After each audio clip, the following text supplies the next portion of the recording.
হেরেম শরীফ কাবা শরীফের চাইতেও বেশি, তো তখন না আমার মধ্যে সেই লোভটা আসবে, ইস আমি যদি প্রকৃত মুমিন হতে পারতাম। প্রকৃতপক্ষে সেই প্রকৃত মুমিনের ফজিলত সম্পর্কে তো আমাদের অনেকের জানা নেই। তো এর জন্য তো ইলমের বিষয় চলে আসছে যে আসলে কোনো কিছু জানার জন্য বোঝার জন্য ইলমের প্রয়োজন। ইনশাআল্লাহ সেই দিকে হয়তো কোনো একটা সময় আলোচনার মধ্যে আসবে যে আসলে ইলমটা কত বড় জরুরি বর্তমান সময়ের জন্য। আমি সে একটা আয়াত দিয়ে শুরু করব। আল্লাহ তাআলা কোরআনে পাকের মধ্যে ইরশাদ করেছেন, বিসমিল্লাহির রহমানির রহিম, ওয়ালা তাহিনু ওয়ালা তাহজানু ওয়া আনতুমুল আ'লাউনা ইন কুনতুম মুমিনিন। আপনি যে বিষয়টা তুলে নিয়ে এসেছেন সেই প্রেক্ষাপটে এই আয়াতটা আসলে যে আল্লাহ তাআলা বলছেন ওয়ালা তাহিনু ওয়ালা তাহজানু, তোমরা চিন্তিত হইও না, তোমরা দুশ্চিন্তাগ্রস্ত হইও না, তোমরা ভয় পেও না। ওয়া আনতুমুল আ'লাউনা ইন কুনতুম মুমিনিন, তোমরা উচ্চ মর্যাদায় অধিষ্ঠিত হবে, তোমরা সম্মানী হবে, তোমরা বিজয়ী হবে, শর্ত একটা, ইন কুনতুম মুমিনিন, তোমরা যদি মুমিন হও। প্রকৃতপক্ষে মুমিন যদি তোমরা হও তো আল্লাহ তাআলার পক্ষ থেকে ওয়াদা আসছে যে তোমরা উচ্চ মর্যাদায় অধিষ্ঠিত হবে, তোমরা বিজয়ী হবে। এখন এই যে আয়াত রয়েছে, প্রকৃতপক্ষে মুমিন হলে আমরা উচ্চ মর্যাদায় অধিষ্ঠিত হব, আমরা বিজয়ী হব। আজকে আমাদের চারপাশ নিয়ে যদি চিন্তা করি যে আসলে আমাদের আজকে অধপতনটা কোথায় হয়েছে, আজকে আমরা কেন এত ধামাচাপায় আছে, আমরা কেন লাঞ্ছিত, কেন আজকে আমরা নিপীড়িত নির্যাতিত, এর একটাই কারণ আল্লাহ তাআলা বলে দিয়েছেন ইন কুনতুম মুমিনিন। তোমরা তোমাদের সোনালী যুগের দিকে যখন তাকাবে তখন দেখতে পাবে তারা কি কি করেছে, তাদের কেমন ক্ষমতা ছিল, তারা পৃথিবী কিভাবে শাসন করেছে, তাদের মর্যাদার মূল কারণ কি ছিল।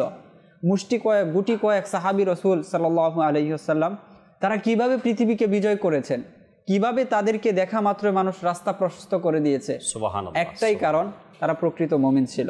সেই প্রকৃত মুমিনের যে বৈশিষ্ট্যগুলো তা আজকে আমাদের থেকে নাই বিদায় আমরা আজকে বঞ্চিত, আজকে আমরা লাঞ্ছিত, আজকে আমরা অধপতনের দিকে। সুতরাং প্রকৃত মুমিনের বৈশিষ্ট্যগুলো কি, সেই বৈশিষ্ট্যগুলো আমাদেরকে জানতে হবে। যে পরিপূর্ণ মুমিনকে, প্রকৃত মুমিনের বৈশিষ্ট্য, সেইগুলো আলোচনার জন্যই আজকে আমাদের এখানে বসা, যে আমরা যেন এখান থেকে শিক্ষা নিয়ে আমরা আমাদের সন্তানকে যে প্রকৃত মুমিন কেমন হওয়া উচিত এবং প্রকৃত মুমিনের মর্যাদাটা কি, এবং প্রকৃত মুমিন হতে পারলে সমাজে আমার অবস্থানটা কোথায় দাঁড়াবে, এবং একটা প্রকৃত মুমিনের রাষ্ট্র গঠন করতে পারলে সেই রাষ্ট্র কতদূর পর্যন্ত আগাতে পারে, সেই বিষয়গুলো হয়তো আজকে আমরা জানতে পারবো। এর মধ্যে অন্যতম যে বিষয়টি সেটা হচ্ছে যে আজকে আমরা অধপতন এবং প্রকৃত মুমিন হতে পারি না, এর মধ্যে অন্যতম একটি বিষয় হচ্ছে আমরা একে অন্যের প্রতি বিদ্বেষ, একে অন্যের প্রতি আমাদের ভালোবাসা নেই। যে বিষয়টা কোরআনে পাকের মধ্যে আল্লাহ তাআলা বলেছেন ইন্নামাল মুমিনুনা ইখওয়া, যে প্রকৃতপক্ষে মুমিন যারা আছে এরা একে অন্যের কি ভাই। সুতরাং তোমরা তোমাদের ভাই যারা আছে তারা একে অন্যের কি করো, তোমরা সুলাহ করো, সংশোধন করো, তাদের মধ্যে যদি কোনো ভুল ত্রুটি হয়ে যায় সেগুলো নিজেদের মধ্যে তোমরা সংশোধন করে নাও। এটা হচ্ছে মুমিনের একটি বৈশিষ্ট্য। এই যে মুমিনের বৈশিষ্ট্যটি, সেই বৈশিষ্ট্যটি থেকে আজকে আমরা কোথায় আছি। ইন্নামাল মুমিনুনা ইখওয়াতুন বলা হয়েছে যখন মুহাজির সাহাবায়ে কেরাম হিজরত করে মদিনায় চলে গেলেন, হুজুর সাল্লাল্লাহু আলাইহি ওয়াসাল্লাম আনসার সাহাবীদের মাঝে ভ্রাতৃত্বের বন্ধন করে দিলেন। সেই ভ্রাতৃত্বের বন্ধনের ব্যাপারে বলা হয় যে তখনকার যে মুমিন আপন যে ভাই ছিল তার চেয়ে হুজুর সাল্লাল্লাহু আলাইহি ওয়াসাল্লাম যে তাদের মাঝে বন্ধন করে দিয়েছেন সেটা অত্যন্ত আরো সুদৃঢ় ছিল, আরো কার্যকরী ছিল। সেই ভাইটা সেটা কিসের উপরে ছিল, সেটা একটা ভিত্তির উপরে ছিল, সে মুমিন তুমিও মুমিন। সুতরাং মুমিন এবং মুমিনের যে ভ্রাতৃত্ব, যে ভাই, এটা প্রকৃত ভ্রাতৃত্ব, এটা প্রকৃত ভাই। আপনার সাথে আমার রক্তের ভাই, আপনি কারো যদি এরকম থাকে সে ভাই, সেও ভাই, একই মায়ের পেটের, কিন্তু একজন আরেকজন মুমিন না, একজন মুমিন আরেকজন মুমিন না, সে কখনো ভাই হতে পারে না। আমরা নবীদের ঘটনা কোরআনে পাকের মধ্যে পড়েছি যে হযরত নূহ আলাইহিস সালাতু ওয়াস সালামের সন্তান যখন হযরত নূহ আলাইহিস সালামকে দাওয়াতকে অবজ্ঞা করলো, দাওয়াত গ্রহণ করলো না, তখন নূহ আলাইহিস সালাম আল্লাহকে ডাক দিয়ে বললেন, এটা আমার সন্তান, এ তো ধ্বংস হয়ে যাচ্ছে। তখন আল্লাহ তাআলা তার জবাবে বলেছিলেন যে সে তোমার আহাল না, সে তোমার বংশধর না। কারণ কেন বংশধর না? সে মুমিন না। সুতরাং যে মুমিনের যে সম্পর্কটা, মুমিনের যে ভ্রাতৃত্বটা, এটা নির্ভরই করে আছে ঈমানের উপর। সুতরাং এই বিষয় তো বারবার মাদানী চ্যানেলের দর্শককে আমরা সতর্ক করতেই থাকি, যদি কাউকে ভালোবাসবো তো আল্লাহ তাআলার জন্য। আমি কারোর সাথে শত্রুতা পোষণ করব, সেটাও আল্লাহ তাআলার জন্য। এখন কার সাথে ভালোবাসা রাখবো, যদি সেই ভালোবাসাটা আল্লাহর জন্য হয়, তবে সেখানে অবশ্যই মুমিনের প্রশ্নটা আসবেই, তাই না? আমি ওইদিকেই আসছি যে আমাদের অধপতনটা হচ্ছে যে আজকে আমার সামনের ভাই একজন মুমিন, তার ভালোটা আমি দেখতে পারি না, সে এগিয়ে যাচ্ছে, তাকে সাপোর্ট করা দরকার, সে জায়গায় আমি তাকে পিছন থেকে ধরে রাখছি যেন সামনে না এগিয়ে যেতে পারে। আজকে আমাদের সোনালী ইতিহাস, বিশ্বের যাবতীয় যত আবিষ্কার নিত্য নতুন দেখছি, কিসের উপর ভিত্তি করে এগুলো? সকল আমাদেরই যারা মুসলিম মনীষী ছিল তাদেরই আবিষ্কারের সূত্র। তারা চেষ্টা করেছে, তারা পৃথিবীকে জয় করেছিল, তাদের কথাগুলো আজকে সোনালী অক্ষরে লেখা আছে ইতিহাসের পাতায়। আজকে আমরা সেখান থেকে নেই বিদায় আমরা আজকে সেখানে এসেছি। হুজুর সাল্লাল্লাহু আলাইহি ওয়াসাল্লাম, এই যে ভ্রাতৃত্ববোধ, একে অন্যের প্রতি সাহায্য করার ব্যাপার, হুজুর সাল্লাল্লাহু আলাইহি ওয়াসাল্লাম বলেন যে আল মুমিনু আলিফুন মালুফুন, যে মুমিন হচ্ছে এরকম যে সে মানুষকে ভালোবাসবে এবং মানুষের ভালোবাসার প্রাপ্ত হবে। লা খায়রা ফি মান লা ইয়ালিফু ওয়া লা ইউলা, ওই মুমিনের মধ্যে, ওই ব্যক্তির মধ্যে কোনো কল্যাণ নেই যে মানুষকে ভালোবাসে না এবং সে ভালোবাসার প্রাপ্ত হয় না। সে মুমিনের মধ্যে, সেই ব্যক্তির মধ্যে কোনো কল্যাণ নেই। সুতরাং আপনি যদি কল্যাণ পেতে চান, আপনি যদি উন্নতি পেতে চান, ওয়া আনতুমুল আ'লাউনা ইন কুনতুম মুমিনিন, আল্লাহ তাআলা যে আমাদেরকে বার্তা দিয়েছেন যে সম্মানের আসনে যদি তুমি অধিষ্ঠিত হতে চাও, সম্মান অর্জন করতে চাও, তাহলে নিজে ভালোবাসতে হবে এবং ভালোবাসা লাভ করতে হবে। যে বিষয়টা আপনি বলেছেন যে প্রকৃত মুমিনকে, এর সংজ্ঞা তো আল্লাহ রাসূল সাল্লাল্লাহু আলাইহি ওয়াসাল্লাম করে দিয়েছেন, যেটা আপনি করেছেন, যে আল্লাহ রাসূল সাল্লাল্লাহু আলাইহি ওয়াসাল্লাম বলেন মান আহাব্বা লিল্লাহ ওয়া আবগাদা লিল্লাহ ওয়া আ'তা লিল্লাহ ওয়া মানা'a লিল্লাহ ফাকাদ ইসতাকমালাল ঈমান। যে ব্যক্তি কাউকে ভালোবাসবে তো শুধু আল্লাহ তাআলার জন্যই ভালোবাসবে, যে কারো সাথে শত্রুতা পোষণ করবে সেটা আল্লাহ তাআলার জন্যই হতে হবে। যে আল্লাহ তাআলার দ্বীনকে অবজ্ঞা করছে, আল্লাহ তাআলাকে অস্বীকার করছে, রাসূল সাল্লাল্লাহু আলাইহি ওয়াসাল্লামকে অবমাননা করছে, ইসলামকে অবমাননা করছে, অবজ্ঞা করছে, ইসলামের অনুশাসন মেনে চলছে না, যখন এই বিষয়গুলো কোনো ব্যক্তির মাঝে পাওয়া যাবে, তখন তাকে অবজ্ঞা করা, তাকে অপছন্দ করা, সেটা আল্লাহ তাআলার জন্য হবে। যে সেই ক্ষেত্রে আপনি তাকে অপছন্দ করতে পারেন। তো মান আহাব্বা লিল্লাহ ওয়া আবগাদা লিল্লাহ ওয়া আ'তা লিল্লাহ। তৃতীয় যে বিষয়টা, যে কাউকে কোনো কিছু প্রদান করা, সেটা আল্লাহ তাআলার জন্যই হবে। আমাদের যদি আমরা হিসাব করে দেখি যে আমরা কাউকে প্রদান করছি, সেটা আমার নিজের স্বার্থ। আজকে তাকে দিচ্ছি, 2 দিন পরে যেন সে আমার বিপদে আসে। আজকে তো আমি বিয়েতে দাওয়াত করছি, হ্যাঁ, সে যেন আমাকে তার বিয়েতে দাওয়াত করে। হ্যাঁ, আজকে আমি তার মিছিলে যাচ্ছি, সে যেন পরবর্তীতে আমাকে সাপোর্ট করে। আজকে তাকে আমি সাপোর্ট করছি, বিপদে পড়লে সে যেন আমাকে উদ্ধার করে। এরকমটা হলে হবে না। ওয়া আ'তা লিল্লাহ, কাউকে কোনো প্রদান করলে সেটা আল্লাহর জন্য হতে হবে। ওয়া মানা'a লিল্লাহ, এবং কাউকে কোনো কিছু থেকে মানা করলে, নিষেধ করলে, সেটাও আল্লাহ তাআলার জন্য হতে হবে। এই যে 4টা বিষয় যখন কোনো ব্যক্তির মাঝে পাওয়া যাবে, ফাকাদ ইসতাকমালাল ঈমান, সে ব্যক্তি নিজের ঈমানকে পরিপূর্ণ করে নিল। সুতরাং এই 4টা বৈশিষ্ট্য আমাকে নিজের আগে মিলিয়ে দেখতে হবে, আমার মধ্যে আছে কিনা, আমি কি অতটুকু অর্জন করতে পারলাম কিনা। যে এই 4টা বিষয় যখন আমার সামনে আসে, আর সেই 4টা বিষয় ব্যাপারে যে ইরশাদ করা হয়েছে, দিক নির্দেশনা দেওয়া হয়েছে, আমি সেই মোতাবেক নিজেকে পরিচালনা করতে পারি কিনা। অনেক সময় এসে আরমান ভাই, প্রকৃত মুমিন দাবি করি, কিন্তু এমন জায়গাতে এসে সেই স্থানটা ধরে রাখতে পারি না, আমরা সেখানে ধরে রাখতে পারি না, বিক্রি হয়ে যায় বা অন্যের হয়ে যায় বা কারো মুখাপেক্ষী হয়ে যায়। প্রকৃত মুমিনের জায়গাটার ধরে রাখতে পারি না। সব কাজগুলো তো ঠিকই করলাম, কিন্তু এমন একটা সময় চলে আসলো আমি নিজেকে বিক্রি করে দিলাম, আমি আর সেই মুমিনের জায়গাতে আমি আর নেই। এখন এই লাস্ট পর্যায়ে এসে আমার যেটা করার দরকার ছিল আল্লাহ তাআলার জন্য, এখন আর আল্লাহ তাআলার জন্য নেই, আমি এখন কারো জন্য হয়ে গেছি। এই যে কারো জন্য হয়ে গেলাম, তো তখন মনে করতে হবে প্রকৃত মুমিনের জায়গা থেকে আমি সরে দাঁড়িয়েছি। আল্লাহ তাবারক ওয়া তাআলা কোরআনে পাকের মধ্যে মুমিন নারী, মুমিন পুরুষ, মুমিন পুরুষ, মুমিন নারী, মুমিন পুরুষ, মুমিন নারী, প্রায় আয়াতে পাকের মধ্যে আসছে না? যারা মুমিন নারী পুরুষকে কষ্ট দেয়, এ ব্যাপারে আসছে। যারা মুমিন পুরুষ নারীর উপর নির্যাতন চালায়, তাদের ব্যাপারে আসছে। যারা মুমিন পুরুষ আছে, নারী আছে, তাদের দাওয়াতকে, অর্থাৎ তাদের নেকির দাওয়াতকে অমান্য করে, এ ব্যাপারে আসছে। বিভিন্নভাবে আল্লাহ তাবারক ওয়া তাআলা এই মুমিন নারী যারা এবং পুরুষ যারা, তাদের মর্যাদার কথা আল্লাহ তাবারক ওয়া তাআলা কোরআনে পাকের মধ্যে তুলে ধরেছেন। এখন এমনটাই আমার মনে হয় না কি, আমি যখন রাস্তা দিয়ে হাঁটবো, তো দেশের বড় বড় পদে যারা আছে, এমপি মন্ত্রী যারা আছে, তারা যখন রাস্তায় বের হয় তাদের সাথে 2-3 গাড়ি গার্ড দেওয়ার জন্য লোক থাকে, সিকিউরিটি গার্ড থাকে।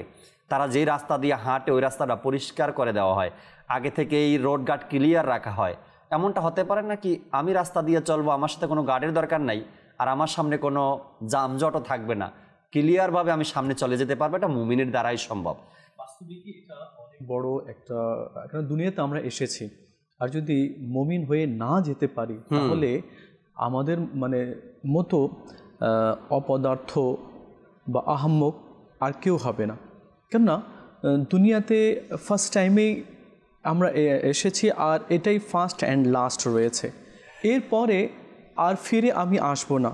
তো আমার রব তাআলা আমার জন্য কি আদেশ করেছে এবং মুমিনের ব্যাপারে আল্লাহ তাআলা কি আদেশ করেছে, দেখুন এগুলো সব এই যে আজকে যে আলোচনা হচ্ছে এবং আমার মাদিনী ইসলামী ভাই যে আলোচনা করলেন, চমৎকার কথাগুলো বলেছেন, যদি এই দুটি কথাই যদি আমরা যদি মনে রাখতে সক্ষম হয়ে যাই তাহলে আমরা প্রকৃত মুমিন আমরা হতে পারবো। মুমিন দেখুন, এখন আমি নিজেকে মুমিন এর দাবি করছি, কিন্তু আমার থেকে আমার মা সন্তুষ্ট নেই, আমার বাবা সন্তুষ্ট নেই, আমার স্ত্রী সন্তুষ্ট নেই, আমার ছেলেমেয়েরা সন্তুষ্ট নেই এবং আমার প্রতিবেশীরা সন্তুষ্ট নেই, তাহলে বুঝে নিতে হবে কি আমি মিথ্যা দাবিদার। আমি যখন আমার পরিবারের লোকেরা সন্তুষ্ট আমার উপরে নেই, তো আমার রবও আমার উপরে সন্তুষ্ট হতে পারে না।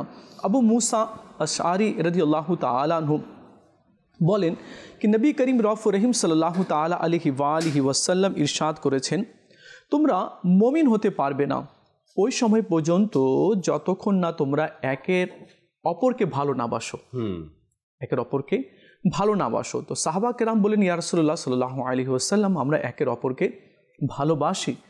তো রাসূলুল্লাহ সাল্লাল্লাহু আলাইহি ওয়াসাল্লাম ইরশাদ করলেন, না শুধু নিজের বন্ধুদেরকেই ভালোবাসলে হবে না, বরং আরও যে মুসলমান আছে তাদেরকেও ভালোবাসতে হবে এবং তাদেরও হক আদায় করতে হবে।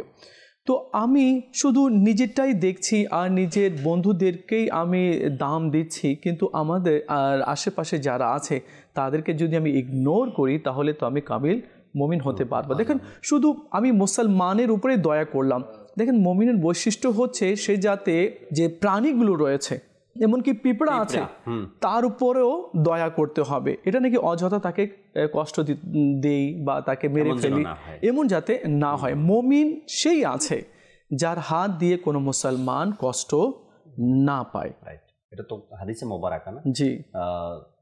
ততক্ষণ পর্যন্ত তোমরা পরিপূর্ণ মুমিন হতে পারবে না যতক্ষণ তোমরা নিজের হাত আর জবান দিয়ে মানুষকে কষ্ট দেওয়া থেকে বাঁচবে না। আর আল্লাহ নবী সাল্লাল্লাহু আলাইহি ওয়াসাল্লাম বলেছেন যে কোনো মুসলমানকে কষ্ট দিল মূলত সে আমাকে কষ্ট দিল, আর যে আমাকে কষ্ট দিল সে আল্লাহকে কষ্ট দিল। তো এই জন্য আমাদেরকে দেখতে হবে, আচ্ছা শুধু কষ্ট বলতে প্রহার করা নয়, দিয়ে বললেও কষ্ট পেয়ে যায়, মুখ দিয়ে বললেও কষ্ট পেয়ে যায়, ইশারা ইঙ্গিতেও কষ্ট পেয়ে যায়, বা তার পিছনে থেকে আমি কিছু বললাম পরে সে শুনলো, এতো সে কষ্ট পেয়ে যায়। তার হক আত্মসাৎ করলাম, এতে তো সে কষ্ট পাবেই। আমরা যে ধর্ম পেয়েছি আর যে আমরা ইসলামে আছি, এটা এত সহজও না আর এত কঠিনও না, কিন্তু আমরা মনে হয় এটাকে কঠিন বানিয়ে দিয়েছি। একটা কথা আছে জাকির ভাই, দেখুন প্রত্যেকটা দেশের এক একটা বর্ডার হয়। জি। তো আল্লাহ তাআলা প্রত্যেক মুসলমানের নারীর উপরেও বর্ডার করে দিয়েছে। জি জি জি। বর্ডার করে দিয়েছে সেটা কিভাবে? যেভাবে আমরা কোনো দেশে বিনা পাসপোর্ট এবং বিনা ভিসাতে আমরা ক্রস করতে পারি না, আমরা যেতে পারি না, অনুরূপভাবে প্রত্যেক মুসলমান নারীর উপরে আল্লাহ তাআলা কিছু বর্ডার করে দিয়েছে কি তুমি এখানে যেতে পারবে না। কোথায় যেতে পারবে না? যেখানে আল্লাহ তাআলা যেতে নিষেধ করেছে তুমি সেখানে যেতে পারবে না। ঠিক আছে, তুমি এই কথা বলতে পারবে না। কোন কথা বলতে পারবে না? যে কথা বলতে আল্লাহ তাআলা নিষেধ করেছে। তুমি সেদিকে হাত বাড়াতে পারবে না। কোন দিকে? যেদিকে আল্লাহ তাআলা নিষেধ করেছে। তুমি সেই জিনিস দেখতে পারবে না। কোন জিনিস? যে জিনিস আল্লাহ তাআলা দেখতে নিষেধ করেছে। তুমি সেই জিনিস শুনতে পারবে না, যে জিনিস শুনতে আল্লাহ তাআলা নিষেধ করেছে। তো আমরা মুসলমান আছি আর আমাদেরকে মুমিন হয়ে দুনিয়া থেকে যেতে হবে, যাতে করে আমাদের কবর ভালো হয়ে যায়, আমাদের হাসর ভালো হয়ে যায়। আর যদি আমি মুমিন হয়ে যেতেই পারলাম না, মানুষকে কষ্ট দিলাম, মানুষের হক আত্মসাৎ করলাম, মা বাবাকে কষ্ট দিলাম, তারপরে মিথ্যা বললাম, গীবত করলাম, চুগলি করলাম, হাসাদ করলাম, লৌকিকতা আমি করলাম, তাহলে তো আমি কামিল মুমিন হতে পারবো না। আর যদি আমি কামিল মুমিন নাই হতে পারি, তবে কবরের মধ্যে তো আমি কোনো ভালো প্রতিদান পাবো না। তো এই জন্য যেমন আমার মাদিনী ইসলামী ভাই বললেন কি ওমর ফারুক রাদিয়াল্লাহু তাআলা আনহু মুষ্টিময় সাহাবা কেরাম পুরো দুনিয়াতে রাজত্ব করলেন। কেন? কি ওমর ফারুক রাদিয়াল্লাহু তাআলা আনহু যখন জেরুসালেম যখন জয় হলো, তো ওমর ফারুক রাদিয়াল্লাহু তাআলা আনহু একটি মাত্র উট নিলেন, অথচ আমিরুল মুমিনিন অর্ধ পৃথিবীর বাদশাহ একটা উট নিলেন, অথচ আরো প্রোটোকল তো হওয়া উচিত ছিল, সৈন্য দল বল হওয়া উচিত ছিল, ঘোড়া উট আরো অনেক, কেন বিজয় হয়েছে তো একটা শান ভাবে তিনি যাবেন। কিন্তু আমিরুল মুমিনিন ওমর ফারুক রাদিয়াল্লাহু তাআলা মাত্র একটি উট নিলেন। কোথায় যাচ্ছেন? কি দেশ জয় হয়েছে, আমি সেখানে যাচ্ছি ভিজিট করার জন্য, দেখার জন্য আমি যাচ্ছি। তো এমন সুযোগ যদি কেউ পায় তো অনেক দলবল নিয়ে যাবে, অনেক প্রোটোকল নিয়ে যাবে, কিন্তু একটা উট মাত্র নিলেন আর নিজের গোলাম আসলামকে নিলেন। মদিনা থেকে জেরুসালেম অনেক পথ রয়েছে, তো কিভাবে আমরা যাব? তো ওনারা কিছু মাইল ডিভাইড করে নিলেন, বললেন ঠিক আছে তুমি 10 মাইল তুমি উঠে থাকবে, আমি তোমার রশি ধরে থাকবো। আচ্ছা, আর 10 মাইল আমি থাকবো, তুমি উঠে রশি ধরে থাকবে। কে বলছে? আমিরুল মুমিনিন। কাকে বলছে? গোলামকে বলছে। আচ্ছা ঠিক আছে, এইভাবে যাচ্ছেন। তো কখনো গোলাম উপরে আর আমিরুল মুমিনিন নিচে, আর রশি ধরে যাচ্ছে, পথ অতিক্রম করছে। যখন বর্ডারের দিকে পৌঁছবেন আমিরুল মুমিনিন ওমর ফারুক রাদিয়াল্লাহু তাআলা আনহু, তো ওই সময় পাড়ি ছিল আসলামের, গোলাম উপরে উঠে বসে আছে আর ওমর ফারুক রশি ধরে যাচ্ছে। তো দূর থেকে জেনারেল কর্নেল গুলো বড় যারা ছিল তারা দেখছে কি যে রশি ধরে আছে সেই তো দেখতে ভালো লাগছে, সে গোলাম, আর যে উপরে বসে আছে সে তো অত সুন্দর দেখতে নয়, কিন্তু যে রশি ধরে আছে সে মানে এত সুন্দর আছে। আপনাদের যে আমিরুল মুমিনিন উনি এমন দেখতে, বা কোনো ঠাট বাট নেই, কোনো শান শকত নেই, উনি না যে রশি ধরে আছে না উটের, উনি আমিরুল মুমিনিন। সুবহানাল্লাহ, উনি পুরো অর্ধ বিশ্বের ইনি আমিরুল মুমিনিন, ইনি বাদশাহ রয়েছেন। কি বলো? বলে হ্যাঁ, এটা কিভাবে সম্ভব? বাদশাহ তো সবসময় উপরে থাকে, তার ঠাট বাট, তার শান শকত, তার প্রোটোকল, কিন্তু ইনি আমিরুল মুমিনিন আর গোলামের রশি ধরে রয়েছে। এটাই তো ইসলামের সৌন্দর্যতা। সুবহানাল্লাহ, এটাই তো ইসলামের সৌন্দর্যতা, আর এটা একটা মুমিনের পরিচয় রয়েছে। তো মুমিন কি হবে? মুমিন অহংকার থেকে মুক্ত হবে, আর মুমিন একের নিজে থেকে অন্যকে বেশি প্রাধান্য দিবে। এটাই হচ্ছে মুমিনের বৈশিষ্ট্য। প্রকৃত মুমিনের পরিচয়ের ব্যাপারে বা প্রকৃত মুমিনের কিছু আলামতের কথা কিন্তু কোরআনে পাকের মধ্যে তুলে ধরা হয়েছে, এবং হাদিসে মোবারকার মধ্যে মুমিন যারা তাদের কি কি বৈশিষ্ট্য থাকবে, মুমিন যারা তাদের কি কি গুণাবলী থাকবে, মুমিন যারা তারা কোন কোন কাজ থেকে বেঁচে থাকবে, মুমিন দ্বারা কোন কাজগুলো বেশি হবে, এগুলো হাদিসে মোবারকার মধ্যেও নবী রাহমাত শাফি উম্মাত সাল্লাল্লাহু আলাইহি সাল্লাম আলোচনা করেছেন। তো আমরা শুনবো আরও কিছু কথা, আমাদের মেহেদি মাদানী ভাইও আছেন তার থেকে। এর আগে একটি নাতে রসুল মকবুল সাল্লাল্লাহু আলাইহি সাল্লাম অ্যাড করে অনুষ্ঠানে শুনি আমরা, এরপরে মেহেদি ভাই থেকে কিছু আলোচনা আজকের বিষয় নিয়ে আমরা শুনবেন। ইনশাআল্লাহ জি, আমাদেরকে নাচ শুনিয়ে দিন একটু। আর টিয়া নাই পয়সা নাই কেনে যাইতা, সোনার মদিনা কেনে সাইতা, ইয়া রাসূলুল্লাহ ইয়া হাবিবাল্লাহ ইয়া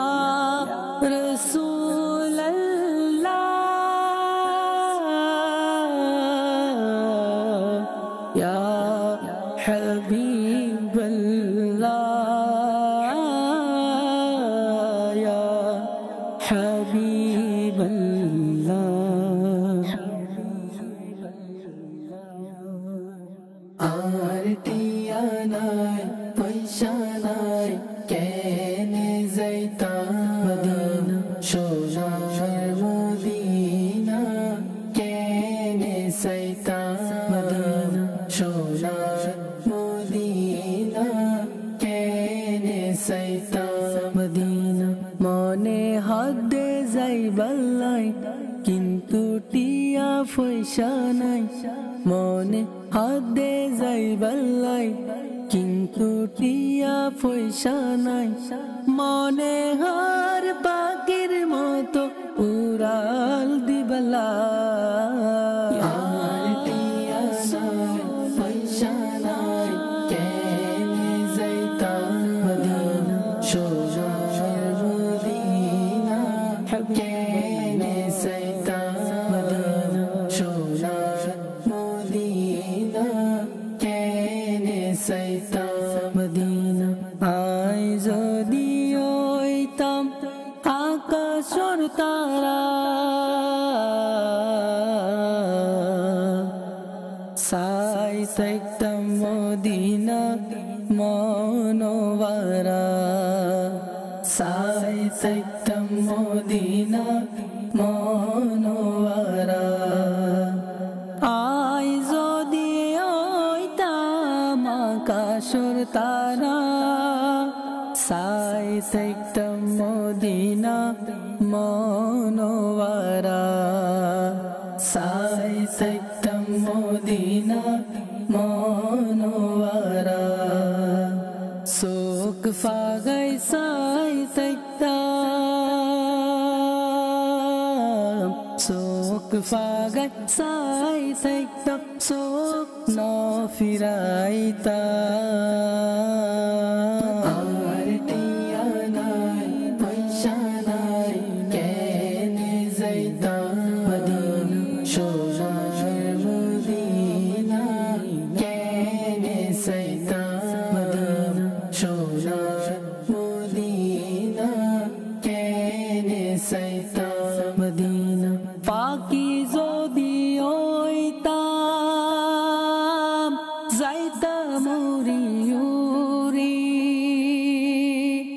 পাকি যদি হইতাম যাইতাম উড়ি উড়ি মদিনাত আই থাকি যাইতাম ঘুরি ঘুরি মদিনাত আই থাকি যাইতাম ঘুরি ঘুরি ফাঁকি যদি হইতাম যাইতাম উড়ি উড়ি মদিনাত আই থাকি যাইতাম ঘুরি ঘুরি মদিনাত আই থাকি যাইতাম ঘুরি ঘুরি মদিনা সাই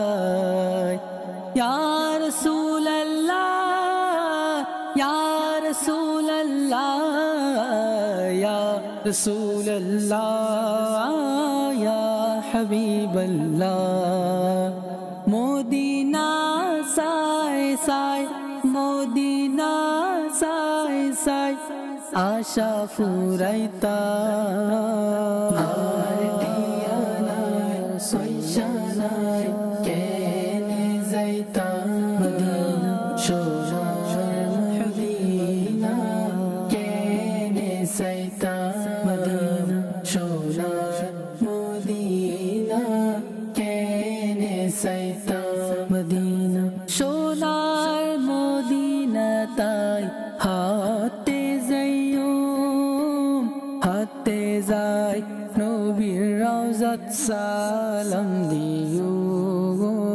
হাতে যাই নবীর রওজাত সালাম দিও সোনার মদিনা তাই হাতে যাইও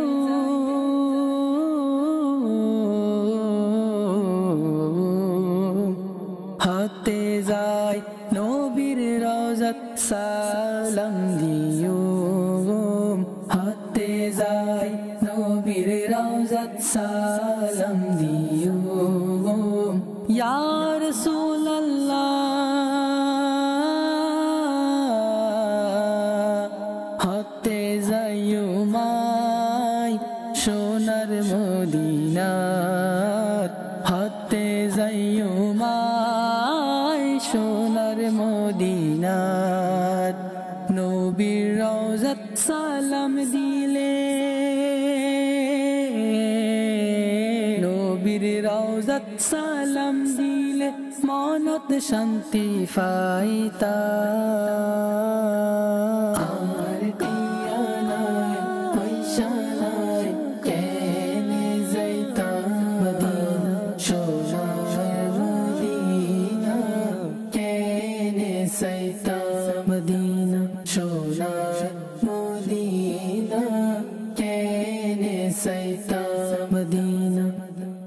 মাশাআল্লাহ। দর্শক শ্রোতা, হয়তোবা কালাম চট্টগ্রামের ভাষায় যে ভাষায় পড়ুক না কেন, নবী পাক সাল্লাল্লাহু আলাইহি সাল্লামের প্রশংসা, আল্লাহ রসুল সাল্লাল্লাহু আলাইহি সাল্লামের প্রশংসা কোন ভাষায় না হয় বলেন? চট্টগ্রামের ভাষা হোক, বাংলা ভাষা হোক, বা উর্দু হোক, হিন্দি হোক, ইংলিশ হোক, আরবিক হোক, যে ভাষায় হোক না কেন, নবীর প্রশংসা তো নবীর প্রশংসায়। উম্মত যখন নিজের ভাষায় আমার নবীর প্রশংসা করে, নবী করিম সাল্লাল্লাহু আলাইহি সাল্লামের এই প্রশংসা তার কখনো বৃথা যাবে না, কাজে লাগবে ইনশাআল্লাহ তাবারাক ওয়া তাআলা। নবী সাল্লাল্লাহু আলাইহি সাল্লামের প্রশংসা এমন কোনো দেশ নেই, জি, বা এমন কোনো ভাষা নেই রাইট, যে ভাষার মধ্যে হয় না। হয় না। আলহামদুলিল্লাহ, আল্লাহ তাআলার দয়া অনেক বড়। শুধু আমরা তো চট্টগ্রামের ভাষায় আমরা কালাম শুনলাম, এমনিভাবে চায়না ভাষায় রয়েছে, তামিলে রয়েছে, গুজরাতে রয়েছে, তারপরে জার্মান ভাষার মধ্যে রয়েছে। আমার নবী সাল্লাল্লাহু তাআলা আলাইহি ওয়া আলিহি ওয়াসাল্লামকে আল্লাহ তাআলা এমনভাবে মনোনীত করেছেন, আর এমন নবী সাল্লাল্লাহু আলাইহি ওয়াসাল্লামকে শান দান করেছেন, সুবহানাল্লাহ। এমন শান আল্লাহ তাআলা কাউকে দেননি। দান করেননি। এবং প্রত্যেকটি জবানে, প্রত্যেকটি ভাষাতে নবী রহমত সাল্লাল্লাহু আলাইহি ওয়াসাল্লামের গুণগান হচ্ছে, প্রশংসা আল্লাহু হচ্ছে। আকবার, আল্লাহু আকবার, সুবহানাল্লাহ। আল্লাহ পাক আমাদেরকেও ইশকে রসুল অন্তরে ধারণ করে হুজুর সাল্লাল্লাহু আলাইহি সাল্লামের প্রশংসা করতে থাকা সেই তৌফিক আল্লাহ আমাদেরকে দান করুক। দু একটা কল নিই মেহেদী, এরপর ইনশাআল্লাহ তাআলা আপনার থেকে কিছু শুনবেন ইনশাআল্লাহ। জি, দর্শকের কল শুনিয়ে দিই। নারায়ণগঞ্জ থেকে মোহাম্মদ আখতার। আমার কাছে খুবই ভালো লাগে, সবসময় দেখি, এখন আমি দেখতেছি আপনাদের চ্যানেল, খুবই ভালো লাগে। এবং আমি ইনশাল্লাহ 5 ওয়াক্ত নামাজ পড়ি এবং আমার ঘরের সবাই 5 ওয়াক্ত নামাজ পড়ে, এবং সবারই আমি বলি তুমি মদিনা চ্যানেল দেখো, আমার জন্য দোয়া করেন। মাশাআল্লাহ, আল্লাহ পাক কবুল করে নিক। মাদানী চ্যানেল দেখার দাওয়াতও দিচ্ছেন, আপনার কাছে ভালো লাগে, আল্লাহ তাআলা কবুল করুক। পরবর্তী কল দেন। আমি শরীয়তপুর থেকে বলছি। মাদানী টেলিভিশন দেখে খুব ভালো লাগে, যেহেতু আপনারা সবাই ইসলামের আদর্শ, আপনারা কথাবার্তা আমার ছেলেরাও শোনে, আমিও শুনি, আপনারা কথাবার্তা ভালো লাগে। মাশাআল্লাহ, আল্লাহ পাক কবুল করে নিক। যে কথাগুলো আপনি মাদানী চ্যানেলে শুনছেন, আপনার পরিবারের লোকেরা শুনছে, আপনি শুনছেন, ছেলেরাও শুনছে, একবার কি চান না আপনি এই সকল লোকের সাথে দেখা করার জন্য, বা একসাথে নামাজ আদায় করার জন্য, বা দোয়ায় হাত তোলার জন্য? মাদানী চ্যানেলে দোয়া হয় আর আপনি ঘরে বসে অংশগ্রহণ করছেন, এমনটা কি মনে হয় না কি একবার যাই, গিয়ে এদের সাথে দোয়ায় হাত তুলি, এত ভালো ভালো কথাগুলো এরা বলে। আপনি যে অভিমত দিচ্ছেন সেটার উত্তরই আমি দিচ্ছি আপনাকে। আপনার জন্য দাওয়াত, শরীয়তপুর থেকে আপনি এত সময় লাগবে না, মাত্র 2.5 ঘন্টা সময় লাগবে। যদি আপনি আসতে চান, ডিসেম্বরের 19, 20, 21 তারিখ ইনশাআল্লাহ তাবারাক ওয়া তাআলা দাওয়াত ইসলামীর উদ্যোগে 3 দিনের সুন্নাতে ভরা ইজতেমা ঢাকায় অনুষ্ঠিত হতে যাচ্ছে। আপনি আপনার সন্তানদেরকে নিয়ে বা আশেপাশে যারা আছে বন্ধু বান্ধব, তাদেরকে নিয়ে 3 দিনের সুন্নাতে ভরা ইজতেমায় আসেন। বৃহস্পতিবার সকালে পৌঁছে যাবেন, ফজর পরে রওনা করবেন, আর আপনি পৌঁছাতে পৌঁছাতে ইজতেমাও শুরু হয়ে যাবে 10টা বাজে। শুক্রবার দিন তো আপনি বন্ধ থাকে, শনিবার দিন আল্লাহ চাই জোহরের নামাজের পরে বিদায় হয়ে যাবে, আখেরি মোনাজাত হয়ে যাবে, চলে যাবেন। যদি সম্ভব হয় 3 দিনে মাদানী কাফেলা সফর করে নেবেন। তো আসেন, যেটা মাদানী চ্যানেলে দেখেন বা শুনেন, এটা যদি প্র্যাকটিক্যাল সামনে পান, তাদের কথাগুলো সামনে থেকে শুনতে পান, তাদের থেকে যদি কিছু ইবাদত শিখতে পারেন, তাদের থেকে কিছু আমল শিখতে পারেন, ভালোই ভালো, তাই না? দাওয়াত আমার পক্ষ থেকে। শরীয়তপুরের ভাইয়ের মাধ্যমে তো পুরো বাংলাদেশ না, পুরো পৃথিবীর মানুষকে দাওয়াত দিয়ে দিলাম। যে যেখানে আছি আমরা সেখান থেকে আসি।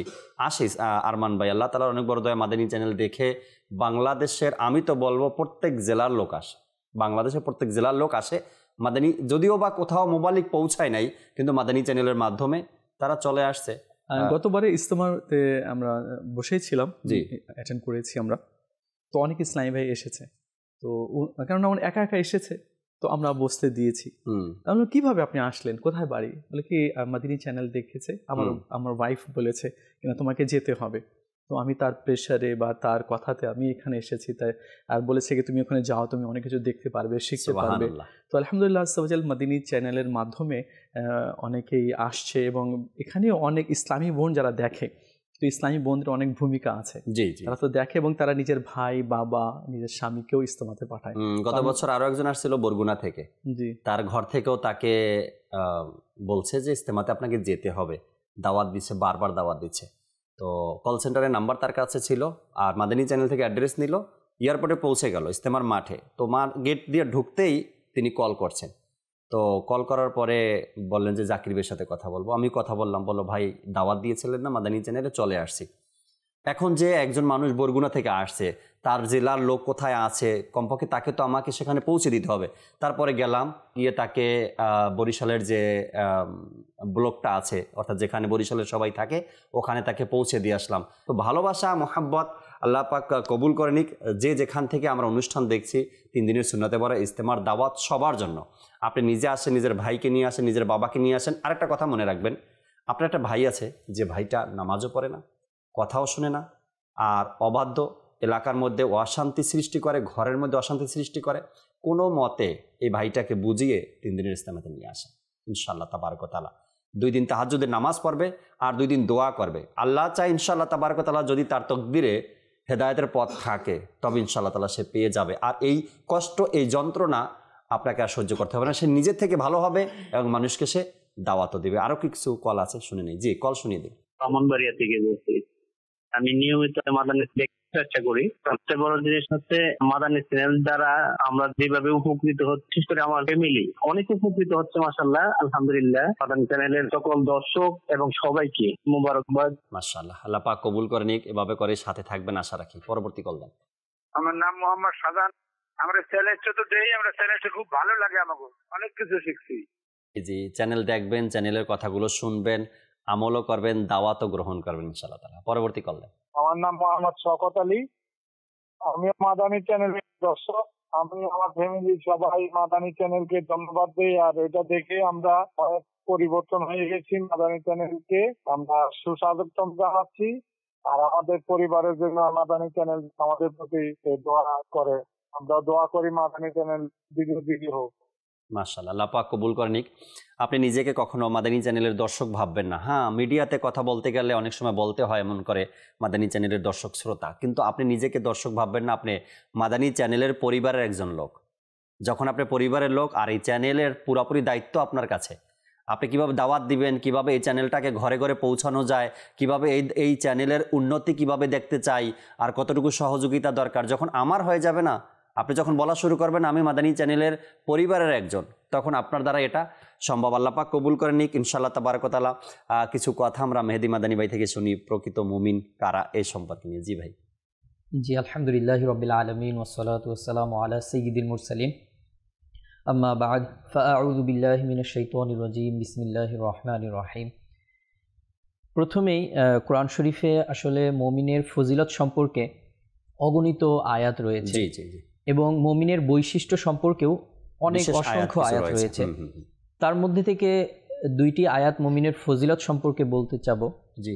একটি হচ্ছে যে সূরা বাইয়িনার মধ্যে বলা আছে যে ইন্নাল্লাযীনা আমানু ওয়া আমিলুস সলিহাত উলাইকা হুম খায়রুল বারিয়া, অর্থাৎ নিশ্চয়ই যে সকল ব্যক্তি ঈমান এনেছে এবং সৎ কাজ করেছে তারা সকল সৃষ্টির শ্রেষ্ঠ। সুবহানাল্লাহ। তাহলে মুমিন ব্যক্তিকে সকল সৃষ্টির শ্রেষ্ঠ বলা হয়েছে কোরআন শরীফে।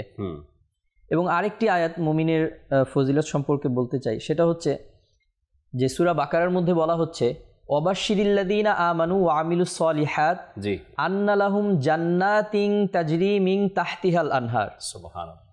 অর্থাৎ হে হাবিব, আপনি খুশির সংবাদ দিয়ে দিন তাদেরকে যারা ঈমান এনেছে এবং সৎ কর্ম করেছে, তাদের জন্য এমন জান্নাত, এমন বাগান রয়েছে যার তলদেশে নহরসমূহ প্রবাহিত। সুবহানাল্লাহ। এই 2টি ছিল হচ্ছে অসংখ্য আয়াতের মধ্যে থেকে এই 2টি আয়াত হচ্ছে মুমিনের ফজিলত সম্পর্কে। এখন তাহলে আমাদেরকে জানতে হবে, এবং সেটি হচ্ছে আমাদের এই অনুষ্ঠানের বিষয়, যে প্রকৃত মুমিন। আসুন আমরা কোরআন শরীফ থেকেই জেনে নিই যে প্রকৃত মুমিনের আসলে বৈশিষ্ট্য কি। জি। সূরা আনফালের মধ্যে আছে ইন্নামাল মুমিনুনা আল্লাযীনা ইযা যুকিরাল্লাহু ওয়াজিলাত কুলুবুহুম, নিশ্চয়ই মুমিন তারা যখন তাদের সামনে আল্লাহ তাআলার জিকির করা হয় তাদের হৃদয় আল্লাহ তাআলার ভয়ে প্রকম্পিত হয়ে যায়। আল্লাহ আল্লাহ। তারপর এই আয়াতে মুমিনের 5টি বৈশিষ্ট্য বলা হয়েছে। তো প্রথম বৈশিষ্ট্য হচ্ছে কি, যখন আল্লাহ তাআলার জিকির করা হয় তখন মুমিনের হৃদয় আল্লাহ তাআলার ভয়ে প্রকম্পিত হয়ে যায়, কেঁপে যায়। দ্বিতীয়টি হচ্ছে ওয়াইদা তুলিয়াত আলাইহিম আয়াতুহু যাদাতুহুম ঈমানা, এবং যখন তাদের সামনে কোরআন শরীফের তেলাওয়াত করা হয় তাদের ঈমান বৃদ্ধি পায়। সুবহানাল্লাহ। এবং ওয়া আলা রব্বিহিম ইয়াতাওয়াক্কালুন, এবং আল্লাহ তাআলার উপরে তারা ভরসা করে, তাওয়াক্কুল করে। তারপরে যে বৈশিষ্ট্য বলা হয়েছে আল্লাযীনা ইউকিমুনাস সালাহ, এবং তারা নামাজ কায়েম করে, অমিম্মা রাযাকনাহুম ইউনফিকুন, এবং আল্লাহ তাআলার দেওয়া সম্পদ থেকে আল্লাহ তাআলার রাস্তায় ব্যয় করে। সুবহানাল্লাহ। এই যে 5টি বৈশিষ্ট্য, এই বৈশিষ্ট্য যাদের মধ্যে থাকবে তাদেরকে কোরআন শরীফ কি বলতেছে?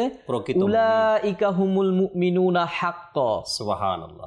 তারাই হচ্ছে প্রকৃত মুসলমান। সুবহানাল্লাহ। তো আমরা এই বিষয়টা দেখে নেই যে আসলে আমাদের ভিতরে এই বৈশিষ্ট্যগুলো আছে কিনা, তাহলেই আমরা আসলে বুঝতে পারবো যে আসলেই আমরা প্রকৃত মুমিনের ক্যাটাগরির মধ্যে আসতে পারছি কিনা। যদি না থাকে চেষ্টা করি এই গুণগুলো নিজের মধ্যে আর নিয়ে আসার। পারবে না, এটা সম্ভব না, এটা কখনো আল্লাহ তাআলা বান্দাকে চাপিয়ে দেন না। বান্দার দ্বারা পসিবল না সেটা আল্লাহ কখনো বান্দার উপরে চাপিয়ে দেন না। যেটা বান্দা পারবে, যেটা পসিবল, ওটাই আল্লাহ বান্দার উপরে দিয়েছেন। তুমি চেষ্টা করো, সফলতার মালিক আল্লাহ। যদি বান্দা চেষ্টা করে এই কোয়ালিটিগুলো অর্জন করার জন্য, তবে আল্লাহ তাআলা তাকে দান করবেন, তাই না? জি, অবশ্যই। এই ছিল হচ্ছে কোরআন শরীফের আয়াত দিয়ে আসলে প্রকৃত মুমিনকে তাদের কিছু বৈশিষ্ট্য বর্ণনা চেষ্টা করলাম বলার। এবং এখন একটি হাদিস শরীফ বলবো। আব্দুল্লাহ ইবনে আব্বাস রাদিয়াল্লাহু তাআলা আনহু থেকে বর্ণিত যে নবী করিম সাল্লাল্লাহু আলাইহি ওয়াসাল্লাম ইরশাদ করেছেন, আরবাউন ইযা কুন্না ফিকা ফালা আলাইকা মা ফাতাকা মিনাদ দুনিয়া। অর্থাৎ 4টি জিনিস যদি মুমিনদেরকে সামনে রেখে বলছে যে 4টি বিষয় যদি তোমাদের মধ্যে থাকে, আর এই 4টি বিষয় ছাড়া দুনিয়ার যদি আর কোনো কিছু তোমাদের না থাকে, তাহলে তোমাদের কোনো দুঃখ নেই, কোনো আফসোস করার উচিত নয়। সেই 4টির মধ্যে থেকে প্রথমটি হচ্ছে সিদকুল হাদিস, অর্থাৎ সত্য কথা বলা। এখন তো আমরা আমাদের সমাজে যদি দেখি যে মিথ্যা কথা বলাটা, এটা আমরা সমাজের মধ্যে যেটা দেখি, মানুষ বলে থাকে মিথ্যা কথা বলতে পারা, ব্যবসার মধ্যে মিথ্যা কথা বলে খারাপ জিনিস চালিয়ে দেওয়া, এটা মানুষ এখন আমাদের সমাজে প্রতিভা মনে করে। আসলে এটা কোনো প্রতিভা নয়। আল্লাহ তাআলা আমাদেরকে মিথ্যা কথা বলা থেকে হেফাজত করুক। এটা হচ্ছে জাহান্নামে নিয়ে যাওয়ার মতো কাজ। তো প্রথমটা হচ্ছে সিদকুল হাদিস, অর্থাৎ সত্য কথা বলা। তো আসলে এখন এমন একটা পরিস্থিতি, মানুষ যখন কোনো এমন কিছু পরিস্থিতি চলে আসে যখন সত্য কথা বললে সমস্যার সম্মুখীন হতে হয়, কিন্তু তারপরেও সেখানে সত্য কথাই বলা উচিত। তো আসুন এই সম্পর্কে আমরা একটা ছোট্ট ঘটনা শুনি। হিজরতের সময় আবু বকর সিদ্দিক রাদিয়াল্লাহু তাআলা আনহু নবী করিম সাল্লাল্লাহু আলাইহি সাল্লামের সাথে হিজরত করছেন, এবং এদিকে আবু জেহেল কাফের মালাউন মাআযাল্লাহ নবী করিম সাল্লাল্লাহু আলাইহি সাল্লামকে গ্রেফতার করার ঘোষণা দিয়েছে এবং বলেছে যেই ব্যক্তি নবী করিম সাল্লাল্লাহু আলাইহি সাল্লামকে ধরিয়ে দিতে পারবে তার জন্য অসংখ্য উপহার বাহিনী সেট করে দিল, সে যাতে হুজুর সাল্লাল্লাহু আলাইহি সাল্লাম এখান থেকে বের হতে না পারে। হুজুর সাল্লাল্লাহু আলাইহি সাল্লাম হুজরা মোবারকের চতুর্পাশে পাহারাদারও দাঁড় করিয়ে দিয়েছিল। সফরে বের হয়ে গেছিল এবং ঘোষণা দিয়ে দিল যে যে ধরে দিতে পারবে তার জন্য 100টি উট, 200টি রূপার মুদ্রা এবং আরো অসংখ্য পুরস্কৃত করার ঘোষণা দিল। তো পুরো আরব খুঁজতে বের হয়ে গেল যে ধরিয়ে দিতে পারলেই তো পুরস্কৃত হতে পারবো, নিতে পারবো। তো এখন কয়েকজন ব্যক্তি, এদিকে আবু বকর সিদ্দিক রাদিয়াল্লাহু তাআলা আনহু কেউ চেনে না, নবী করিম সাল্লাল্লাহু আলাইহি সাল্লাম কেউ চেনে না, কিন্তু তারা সন্দেহ করলো আমরা যে ব্যক্তিকে খুঁজছি সেই তো ইনি নয়। তখন আবু বকর সিদ্দিক রাদিয়াল্লাহু তাআলা আনহুকে বললেন যে কে এই ব্যক্তি। এখন দেখেন এমন একটা পরিস্থিতি, একদিকে নবী করিম সাল্লাল্লাহু আলাইহি সাল্লামের সত্তা, আরেকদিকে সত্য কথা। আবু বকর সিদ্দিক রাদিয়াল্লাহু তাআলা আনহু এমন একজন ব্যক্তি যে কখনোই মিথ্যা কথা বলেন। আল্লাহু আকবার। এখন সত্যি কথা বলার পরীক্ষা, আরেকদিকে নবী করিম সাল্লাল্লাহু আলাইহি সাল্লামের জাত, যে জায়গায় সত্যি কথা বললে যদি বলে দেয় যে এটা হুজুর আলাইহিস সালাম, ক্ষতি করে বসবে। তো এখন দেখেন তখনকার যুগে তো মূলত এখনকার মতো এত ম্যাপ ছিল না, ঠিক আছে? তো তখনকার যুগে যখন কোনো রাস্তা বা এমন কোনো জায়গায় দুই রকম ভাবে আসলে সফর করত, একটা হচ্ছে কাফেলাবদ্ধ হয়ে, কাফেলার মধ্যে কেউ না কেউ রাস্তা চেনে, তার পিছুটে বা বিজ্ঞ লোক তারা নিয়ে নিতেন সাথে। আরেকটা হচ্ছে কেউ যদি একজন ব্যক্তি যদি কোনো জায়গায় সফর করে আর সেই জায়গায় রাস্তা চেনে না, তখন কাউকে ভাড়া করে নেওয়া হতো। আচ্ছা, সফর সঙ্গী, হ্যাঁ, সফর সঙ্গী হিসেবে, যাতে করে সঠিকভাবে সেই রাস্তায় পৌঁছাতে পারে। তাকে আসলে আরবিতে বলা হয় হাদি, পথ প্রদর্শক, গাইড। আমরা ইংলিশে যদি বলতে চাই, সহজে অনেকেই বুঝবে, ইংলিশে এখন সবাই বোঝে। তো এখন আবু বকর সিদ্দিক রাদিয়াল্লাহু তাআলা আনহু এমন একটি জবাব ইখতিয়ার করলেন, এমন একটি কৌশল অবলম্বন করলেন যে সত্যি কথা বলাও হয়ে গেছে এবং শত্রুর হাত থেকেও বাঁচা যাবে অবশ্যই। তখন আবু বকর সিদ্দিক রাদিয়াল্লাহু তাআলা আনহু বললেন যে হাদা হাদিয়ুন ইয়াহদিনি ইলা সিরাতিম মুস্তাকিম। সুবহানাল্লাহ, সুবহানাল্লাহ। বললেন যে ইনি হচ্ছে আমার পথ প্রদর্শক, যিনি আমাকে সঠিক রাস্তায় নিয়ে যায়, নিয়ে যাবে। তো তারা মনে করলো আচ্ছা ইনি হয়তো গাইড, ওই যে বললাম যে ওই জামানার যেটা একটা কালচার প্রচলিত ছিল। আর এদিকে আবু বকর সিদ্দিক রাদিয়াল্লাহু তাআলা আনহু নিজের মনের কথা প্রকাশ করে দিল, এবং তারও জবাব।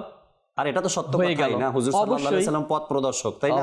আমাদেরকে সিরাতুল মুস্তাকিমের রাস্তা দেখান। জি জি জি। তো এই হচ্ছে মিথ্যা কথা কোনো অবস্থাতেই বলা উচিত না, আর মুমিন থেকে সেটা কখনো আসেই না। হ্যাঁ, মিথ্যা বলার তো চিন্তা ভাবনাই মুমিন করে না। জি, মাশাআল্লাহ। তো প্রথমটি ছিল হচ্ছে সিদকুল হাদিস, জি। তারপরেরটা হচ্ছে ওয়াহিফজুল আমানা, আমানতের হেফাজত করা। এখন আমানতের হেফাজত করার মধ্যে দুইটি জিনিস চলে আসে। একটি তো হচ্ছে কারো সয় সম্পদ যদি কারো কাছে আমানত সহ হিসেবে রাখে, তার হেফাজত করা। আরেকটি হচ্ছে কারো কোনো বিষয় যদি, গোপনীয় বিষয় যদি জেনে যায়, কারো কোনো কথা যদি জেনে যায়, অপরকে না জানা, এটাও হেফাজত করা, এটাও হেফাজত করা। তৃতীয়টি হচ্ছে ওয়াহুসনুল খুলুক, অর্থাৎ ভালো ব্যবহার। দেখেন, শুধুমাত্র ভালো করে সালাম করে হাসি মুখে মুসাফা করে নেওয়াটাই হুসনে খুলুকের মধ্যে পড়বে না। হ্যাঁ, এটি এর একটি অংশ, জি। কিন্তু আমরা সুন্দরভাবে কথাও বলে নিলাম, পিছনে গিয়ে তারই ব্যাপারে গীবত করছি, চুগলি করছি, এটা কখনোই হুসনে খুলুকের মধ্যে হতে পারে না।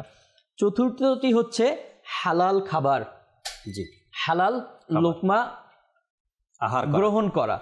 তো এই চারটি বৈশিষ্ট্য নবী করিম সাল্লাল্লাহু আলাইহি ওয়াসাল্লাম বলছে যে প্রকৃত মুমিন হচ্ছে তারাই যাদের ভিতর এই চারটি বৈশিষ্ট্য থাকবে, এবং এই বৈশিষ্ট্য যার ভিতর থাকবে, তার ভিতর যদি দুনিয়ার আর কোনো কিছু না থাকে, সে যেন কোনো আফসোস না করে। আল্লাহু আকবার, আল্লাহু আকবার। নবী করিম সাল্লাল্লাহু আলাইহি সাল্লামের এই সান্ত্বনামূলক হাদিসে মোবারকা যদি আমার উম্মতের কারো মধ্যে এই চারটি গুণ থাকে, চারটি বিষয় থাকে, আর যদি কিছু নাও পায়, সে যেন আফসোস অনুশোচনা না করে। নবী করিম সাল্লাল্লাহু আলাইহি সাল্লামের এই সান্ত্বনামূলক হাদিসে মোবারকা যদি আমরা আমল করি, নিজের মধ্যে এই গুণগুলো নিয়ে আসি, হয়তোবা ইনশাআল্লাহ তাআলা নবী করিম সাল্লাল্লাহু আলাইহি সাল্লামের হাদিসে মোবারক অনুযায়ী নাজাত পেয়ে যাব। মুতালিব ভাই যে আলোচনা করছিলেন, কিছু অংশ বাকি রয়ে গেছে, আপনার আলোচনা পরিপূর্ণ হয়নি সম্ভবত। জি, আমি সেই বিষয়ে আবার একটু দৃষ্টিপাত করবো যে ওয়ান্তুমুল আ'লামনা ইন কুনতুম মুমিনিন, যেটি আসলে আমরা আসলে অধপতন কিসের কারণে আজকে লাঞ্ছিত, আর আমরা কেন এত পিছিয়ে পড়েছি। মেহেদী ভাই অত্যন্ত চমৎকার আলোচনা করছিলেন যে ওয়াজিলাত কুলুবুহুম, যে তাদের অন্তরগুলো প্রকম্পিত হয়ে যায়। মুফাসসিরিন কেরামগণ বলেন যে আল্লাহ তাআলার ভয়ে প্রকম্পিত হয় সেটি দুইভাবে।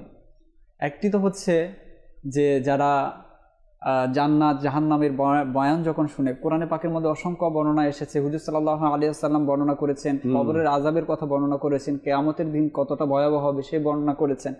তো এক শ্রেণী আছে এই বর্ণনাগুলো শুনে আল্লাহকে ভয় করে, আর আরেক শ্রেণী আছেন আল্লাহ তাআলার রুবুবিয়্যাত, এর শান শুনে তারা আল্লাহকে ভয় করে, যে আল্লাহ তাআলা রব্বুল আলামিন, আল্লাহ তাআলা খালিক, আল্লাহ তাআলা কাহ্হার। এই যে আল্লাহ তাআলার যে গুণগুলো রয়েছে, আল্লাহু আহাদ, আল্লাহুস সামাদ, তো এইগুলো শোনার পর এক শ্রেণী আছে তারা আল্লাহ তাআলাকে ভয় করা শুরু করে। তাদের জন্য জাহান্নামের প্রয়োজন নেই, কিয়ামতের ভয়াবহতা লাগে না, কবরের আযাব, তাদের এগুলো শোনার প্রয়োজন পড়ে না। তো তারা হচ্ছে আসলে মুমিনদের উপরের, আর এই সকল ব্যক্তিরা হচ্ছে নবী, রাসূল, সিদ্দিক এবং পরিপূর্ণ আউলিয়া কারাম যারা, ঠিক আছে, কামিল মুমিন যারা, তাদের বৈশিষ্ট্য হচ্ছে এটা যে আল্লাহ তাআলার নাম শুনেই আল্লাহ তাআলাকে ভয় করা শুরু করে দিবে। পরিপূর্ণ মুমিনের একটি বৈশিষ্ট্য এ ব্যাপারে এসে হুজুর সাল্লাল্লাহু আলাইহি ওয়াসাল্লাম নিজেই বলেছেন যে আমি আল্লাহ তাআলাকে সবচেয়ে বেশি ভয় করি। আল্লাহ, সকল মানুষ যে আছে সবচেয়ে বেশি আমি আল্লাহ তাআলাকে ভয় করি, এবং আল্লাহ তাআলার পরিচয় ব্যাপারে আমি সবচেয়ে বেশি জানি মানুষের মধ্যে। অর্থাৎ আল্লাহ তাআলার যে পরিচয় রয়েছে, আল্লাহ তাআলা যে সত্তা, কিরকম তিনি, সেই বিষয়গুলো আল্লাহ রাসূল সাল্লাল্লাহু আলাইহি ওয়াসাল্লামের চেয়ে বেশি কেউ জানে না। তো আমরা আজকে পিছিয়ে পড়ার কারণ হচ্ছে, এক তো হচ্ছে যে আল্লাহ তাআলার ভয় তো আমাদের কাছ থেকে চলে গেছে, দ্বিতীয়ত যে বিষয়টা রেখে আমি গিয়েছিলাম যে আজকে আমরা একে অপরকে সাহায্য করা ছেড়ে দিয়েছি। মুসলিম উম্মাহ যখন একে অন্যের হাত ধরে চলবে, সেটা যদি মুষ্টি কয়েক হয়, তখন তার দ্বারা সফলতা অর্জন করা সম্ভব। যেহেতু আল্লাহ তাআলা প্রতিশ্রুতি করেছেন যে একজন মুমিন সে কয়েকজন অমুসলিমকে পরাজিত করতে পারে, সক্ষম। সেটা কখন? যখন বন্ডিংটা সেরকম ভাবে থাকবে, যখন বন্ডিং আপনার মাঝে সেরকম ভাবে থাকবে, আপনি সকল কিছু অর্জন করা সম্ভব। মুমিনের মধ্যে সেই বৈশিষ্ট্য আল্লাহ তাআলা দিয়ে দিয়েছেন। আল্লাহ রাসূল সাল্লাল্লাহু আলাইহি ওয়াসাল্লাম বলেন, যখন কোনো মুমিন বান্দা অপর কোনো মুমিন বান্দার প্রয়োজন মেটানোর জন্য ব্যস্ত থাকে, আল্লাহ তাআলা তার প্রয়োজন মিটিয়ে দেন। আল্লাহ তাআলা তার প্রয়োজন মিটিয়ে দেন। যখন কোনো মুমিন বান্দা অপর মুমিন বান্দার জন্য কোনো আয়াব, কোনো ত্রুটি, এই বিষয়গুলো সে লুকিয়ে রাখে, কিয়ামতের দিন আল্লাহ তাআলা তার ত্রুটিগুলো লুকিয়ে রাখবেন। আল্লাহ তাআলা সাত্তারুল উয়ুব। আমি নিজেকে নিয়ে যদি একটু ভাবি যে আমার মধ্যে কত ধরনের উয়ুব আছে, কত ধরনের ত্রুটি আছে। আজকে তো আমরা একজন ব্যক্তির সামান্য একটি ত্রুটি বলে তার ফ্যামিলি সংক্রান্ত, তার ছেলে মেয়ে এমন কোনো অন্যায় করে ফেলেছে, চারজন একসাথে চায়ের দোকানে বসে ওই ব্যক্তির যে মান সম্মান আছে সব ধুলি মিশিয়ে দেয়। অর্থাৎ তার যত আয়াব আছে সবগুলো আমরা কি করি? মানুষের সামনে তুলে ধরি। তা আল্লাহ তাআলা সাত্তারুল উয়ুব, আমার আপনার যে উয়ুবগুলো রয়েছে, যে ত্রুটিগুলো রয়েছে, সেগুলো আল্লাহ তাআলা লুকিয়ে তো আজকে রাখছেন। কিয়ামতের ময়দানে আল্লাহ তাআলা সেগুলো লুকিয়ে রাখবেন যদি আমরা মুমিনের আয়াবগুলো লুকিয়ে রাখি। অন্যথায় সকল মানুষের সামনে আমার আয়াব প্রকাশ পেয়ে যাবে। সুতরাং আমাদেরকে এই মুমিনের আয়াব বা মুমিনকে নিয়ে সমালোচনা করার ক্ষেত্রে আমাদেরকে সাবধানতা অবলম্বন করতে হবে। আরেক হচ্ছে মানুষের মুসিবত দূর করা। আল্লাহ তাআলা বলেন, যে ব্যক্তি মানুষের মুসিবত দূর করবে, আল্লাহ তাআলা কিয়ামতের দিন তার মুসিবত সমূহের মধ্যে থেকে মুসিবত দূর করবেন। যে দিনের মুসিবতের ব্যাপারে তো মাদানী চ্যানেলে প্রায় আলোচনা করে, সেই মুসিবত কেমন হবে, সেদিন আল্লাহ তাআলা মানুষের মুসিবত দূর করবেন। আল্লাহ রাসূল সাল্লাল্লাহু আলাইহি ওয়াসাল্লাম বলেন, মুমিন তো হচ্ছে একটি ইমারতের মতো, একটি ভবনের মতো, যেখানে প্রত্যেকটা ইট অপর ইটকে কি করে? শক্তিশালী করে। প্রত্যেকটা ইট অপর ইটকে শক্তিশালী করে। এটা হচ্ছে মুমিনের ব্যাপারে বলা হচ্ছে। সুতরাং আমি, আপনি, আমার সমাজের মধ্যে যত মুমিন রয়েছে, প্রত্যেকে আমরা একটি অপরটি ইটের মতো। একটি ভবন ততক্ষণ পর্যন্ত সুরক্ষিত যখন ইটগুলো সুরক্ষিত থাকে। আমি যদি নিজেকে সরিয়ে নেই বা আমি আমার কথার মাধ্যমে কোনো ইটকে সরিয়ে দেই, তখন বুঝতে হবে এই ইমারতের মধ্যে দুর্বলতা চলে এসেছে। আজকে যা মুসলিম উম্মার মধ্যে দেখা যাচ্ছে, আজকে কেন আমরা 100-200 কোটি মুসলমান হওয়ার পরে লাঞ্ছিত হব? কেন আজকে 200 কোটি মানুষ হওয়ার পরে আমরা মার খাবো? কেন আমরা 200 কোটি মানুষ হওয়ার পরে অধপতনের দিকে যাচ্ছি? এর একটাই কারণ, আমরা নিজেদের ইটগুলো আমরা ভেঙে ফেলেছি। একত্ববোধ যেটা আছে বা ঐক্য যেটা আছে, সেখান থেকে আমরা সরে দাঁড়িয়েছি। আর সবচেয়ে যে বড় বিষয় সেটা হচ্ছে ওয়াংতুমুল আ'লাউনা ইন কুনতুম মুমিনিন, যে উচ্চ মর্যাদা আসন হওয়ার জন্য, উচ্চতায় পৌঁছার জন্য, বিজয় লাভ করার জন্য, প্রকৃত মুমিন হওয়ার যে বৈশিষ্ট্য কিতাবের মধ্যে পাওয়া যায়, যে হযরত উমর রাদিয়াল্লাহু তাআলা আনহুর যে ঘটনার মধ্যে যেটা আমাদের সামনে আসে, যে আল্লাহ রাসূল সাল্লাল্লাহু আলাইহি ওয়াসাল্লামের হাত ধরে উমর রাদিয়াল্লাহু তাআলা আনহু বসে আছেন, আর তিনি বলছেন, লা আনতা আহাব্বু ইলাইয়া মিন কুল্লি শাইইন ইল্লা মিন নাফসি। আল্লাহ রাসূল সাল্লাল্লাহু আলাইহি ওয়াসাল্লামকে সম্বোধন করে বলছেন, ইয়া রাসূলুল্লাহ, যে সকল কিছু, পৃথিবীর মধ্যে যা কিছু আছে, সবচেয়ে বেশি আমি আপনাকে ভালোবাসি শুধু আমার নাফস, আমার জান ব্যতীত। তখন আল্লাহ রাসূল সাল্লাল্লাহু আলাইহি ওয়াসাল্লাম বলেন, লা, কখনোই সম্ভব না। ওয়াল্লাযী নাফসি বিয়াদিহি, সেই সত্তার শপথ যার কুদরতি হাতে আমার প্রাণ, হাত্তা আকুনা আহাব্বা ইলাইকা মিন নাফসিকা, যতক্ষণ পর্যন্ত আমি তোমার নাফসের চেয়ে, আমি তোমার জানের চেয়ে আমি তোমার নিকট পছন্দনীয় না হব, প্রিয় পাত্র না হব, ততক্ষণ পর্যন্ত তুমি মুমিন হতে পারবে না। কার ব্যাপারে বলা হচ্ছে এই কথাটা?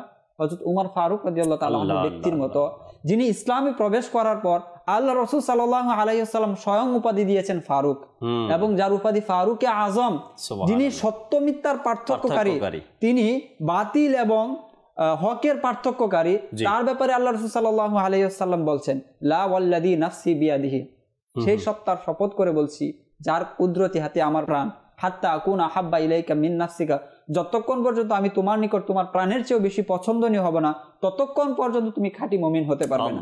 সেই যে ওয়াদা ওয়া আনতুমুল আ'লাউনা, সেদিকে আমি বারবার যাচ্ছি যে কেন আজকে আমরা পিছিয়ে।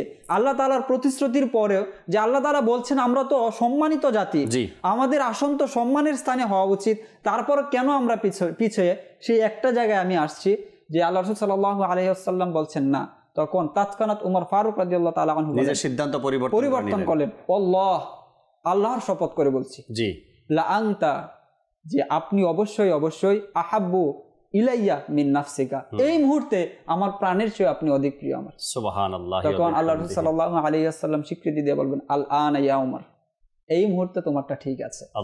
এখন আমাদের যে অবস্থা বা বর্তমান যে প্রেক্ষাপটের যে অবস্থা, আল্লাহ তাআলা এখানে একটু আমি আপনার কথা কাটবো আরমান ভাই।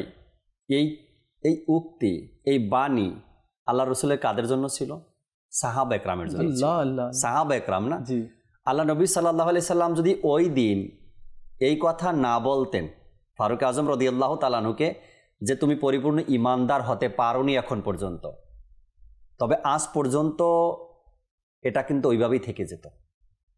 এখন যেই পরিস্থিতি, যেই অবস্থা, এটা আরো মারাত্মক লেভেলে চলে যেত যদি আল্লাহ নবী ওই দিন এই ইরশাদে কারিমা না করতেন।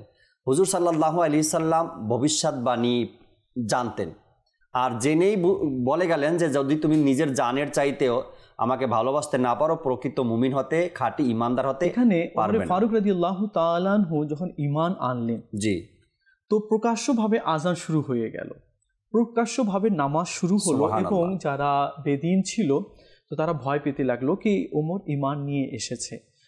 তো ওমর ফারুক রাদিয়াল্লাহু তাআলা চিন্তা করলেন, আচ্ছা আমি ঈমান আনলাম তো আমিও কামিল ঈমানদার হতে পারলাম না, মুমিন হতে পারলাম না।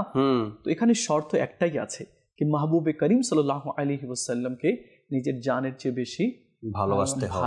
এই যে ঘটনা সারমর্ম তো একটা হাদিসের মধ্যে চলে আসে না, যে ততক্ষণ পর্যন্ত তোমরা পরিপূর্ণ মুমিন হতে পারবে না যতক্ষণ তোমাদের নাফস, তোমাদের ধন সম্পদ, তোমাদের সন্তান সন্ততি, পিতামাতা সবার চেয়ে আমি প্রিয় না হব, ততক্ষণ পর্যন্ত খাঁটি প্রকৃত মুমিনের যে সংজ্ঞায় আমরা হতে পারবো খুঁজছি, যে প্রকৃত মুমিনের সন্ধানে বা প্রকৃত মুমিন আসলে কে, এই এক কথার মধ্যে চলে আসে। আর প্রকৃত মুমিন হওয়ার যে ফজিলতের কথা ইসলামের মধ্যে দেখি, একটা জমানা এমন শুনছি না আমরা, যারা ধর্মীয় কিতাব পড়ি আমরা প্রায় সময় এই ইতিহাস পাই যে প্রকৃত মুমিন যারা, আল্লাহর প্রিয় যারা হয়েছে, তারা রাস্তা দিয়ে হাঁটলেও অমুসলিম তাদের হাঁটা দেখে ইসলাম কবুল করছে। প্রকৃত মুমিন যারা, তারা যখন একে অপরের সাথে কথা বলছে, সেই কথা বলা দেখে অমুসলিম মুসলমান হয়েছে। প্রকৃত মুমিন যারা, তাদের গুণাবলী যখন কেউ অমুসলিম শুনছে, প্রকৃত মুমিনের গুণাবলী শুনে অমুসলিম মুসলমান হয়েছে। এমন রেকর্ড তো অসংখ্য পাওয়া যায় কিতাবের মধ্যে, অসংখ্য পাওয়া যায়। যদি একজন প্রকৃত মুমিনের কথা বলার স্টাইল দেখে অমুসলিম মুসলমান হয়, তো সেই মুমিনের মর্যাদা আল্লাহ তাআলার দরবারে কেমন? একজন প্রকৃত মুমিনের ফজিলত শুনে যদি একজন অমুসলিম ইসলাম ধর্ম গ্রহণ করে, তো সেই মুমিনের মর্যাদা আল্লাহ তাআলার দরবারে কেমন?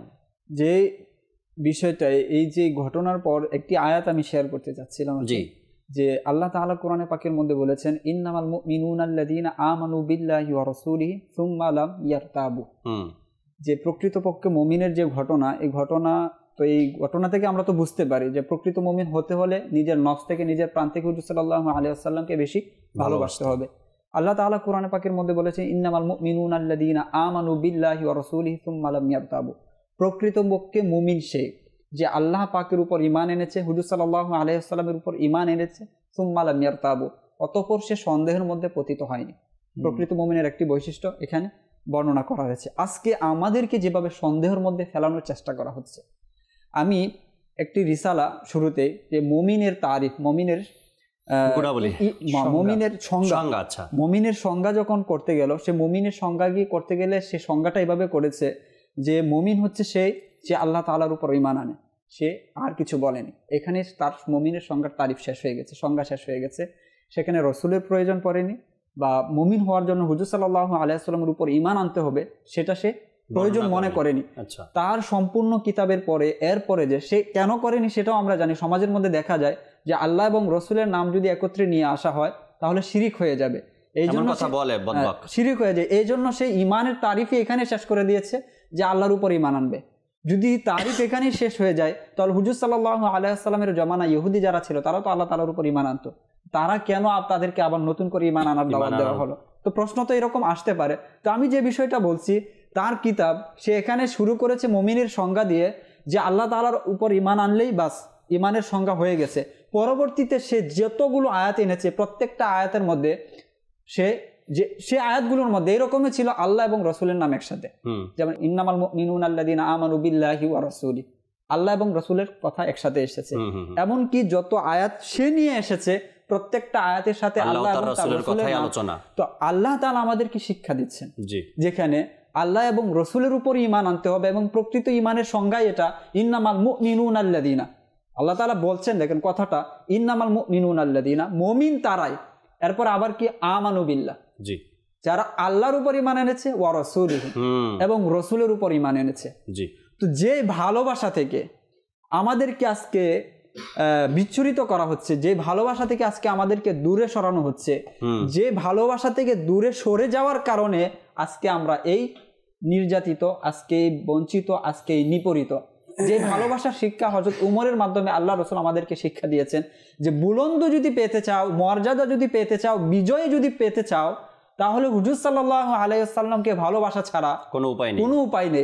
তিনি যে পন্থা, তিনি যে আমাদেরকে রাস্তা দেখিয়ে গিয়েছেন, সেই পথ অনুসরণ করে আমাদেরকে আবার সেই সোনালী যুগে ফিরে যেতে হবে, অন্যথায় সম্ভব। এখানে ওমর ফারুক রাদিয়াল্লাহু তাআলা আনহু যখন বললেন যে ইয়া রাসূলুল্লাহ সাল্লাল্লাহু আলাইহি ওয়াসাল্লাম, আমি আপনাকে এখন থেকে নিজের প্রাণের চেয়ে বেশি ভালোবাসি, সাহাবা কেরাম শুনলেন, তো বুঝে নিলেন সাহাবা কেরামগণ কি না, আমি যদি আল্লাহ পাকের নৈকট্য লাভ করতে চাই এবং প্রকৃত মুসলমান এবং মুমিন হতে চাই, তাহলে মাহবুব সাল্লাল্লাহু আলাইহি ওয়াসাল্লামকে নিজের জানের চেয়ে বেশি ভালোবাসতে হবে।